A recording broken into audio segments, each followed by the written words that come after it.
Hello everybody and welcome to our Tiki Hut here in South Florida. This is the Honor and Knowledge channel. In today's video, this is Saturday, March 14th.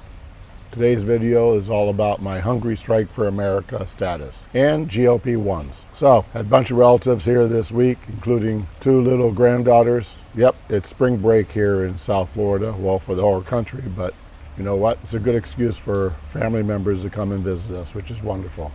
Having said that, guess what one of the things was that Grandma did with the granddaughters? Yep, made some cupcakes, and Grandpa ate a few. Besides that, there were other things that were not normally in my diet, which were around the house. And to join in with the family, yes, I went off my relatively strict diet a little bit. So I did not lose a pound, but I didn't really gain anything either, so life is good. But let's talk about all of the disadvantages that there are in doing a natural weight loss journey. Well, that's a short list. About the only one I could come up with was when I look on the scale, if I haven't lost weight, then there's a disappointment there. I get a feeling of disappointment, but for me, it just reinvigorates my desire to keep going down the path I've chosen. You know, that path is lose 50 pounds by the end of October of this year, but I'm down 26 pounds from July of last year. I will have to admit, I do get one injection, not a GLP-1 injection, but I get a gel injection 3 weeks in a row every 6 months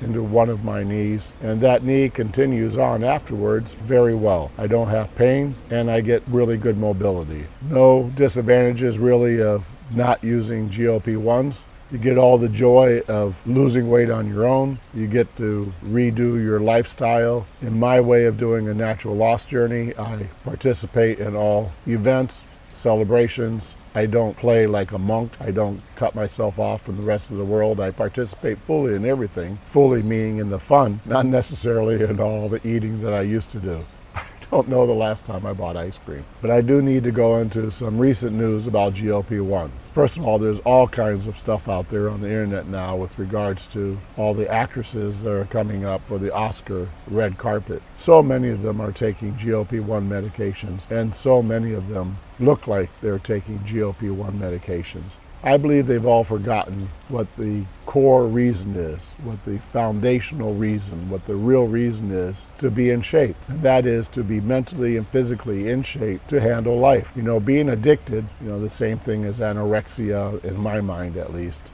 It's terrible and it's costly. It either costs society from insurance or it costs the individual for paying for it. It's a waste. It's truly a waste of money when you could be having your own joy of losing weight in a natural weight loss journey. From the New York Post, dated March 13th, Friday, is entitled "Fawning, Not Honesty on the Red Carpet."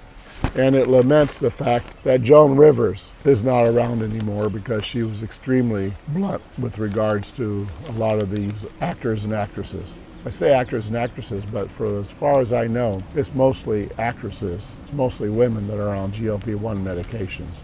I do know that some men take it, but the ones you hear about, the ones that have difficulties also, are mostly women, mostly actresses in this article. It shows Kelly Osbourne and Demi Moore. It's sad, really, with what they're doing to themselves. Doesn't seem like they get anything positive out of it. Maybe they get to wear certain fashions, but they could have done that themselves by working out, being on a good nutritious diet. One of the interesting things in this article also brings up the fact that we used to not be able to fat shame people. We used to not be able to call people fat if they were fat. Well, if you're overweight and you're obese, then you're fat. It doesn't really matter if you're fat or skinny, too skinny. Both things are unhealthy. Remember, the National Institutes of Health has this healthy weight range. Well, the table I use doesn't have anything underneath the healthy weight range. Even if you're in that weight range, as somebody that's using a lot of GLP-1 medications, it's got to be unhealthy because you've lost muscle. If you're not controlling yourself properly with diet and exercise, even if you're on GLP-1s, it's got to be wreaking havoc medically with your body and also with your mind. I'm sorry, as a non-medical professional, as just a person, I cannot see how using GLP-1s for a long time to achieve your weight loss goals is good for you in the long run. So I guess my message is Don't lose out on life by using GLP-1 medications. So keep your muscle mass so that you can paint those coconuts with your grandkids and participate in all the events with the family, do all the celebrations. Don't push away yourself from the table because you don't have the control to not eat. Learn how to live life properly. Dedicate yourself to living life fully, not by taking GLP-1s, but by enjoying life to the fullest naturally. Save money too. Save money, enjoy life. I can't say enough about the wonders of a natural weight loss journey. And then maintaining it should be, at least in my brain it is, easier than getting down there because you can eat more to maintain the weight than it is to lose the weight. I'm really looking forward to the rest of my journey. Thank you for watching this video. I really appreciate it. Thank you very much for your time. God bless you. God bless President Trump and his administration. God bless the military and all the families that support them. And may their sacrifices be remembered. God bless the United States of America. Thank you for watching the Honor and Knowledge channel. Goodbye.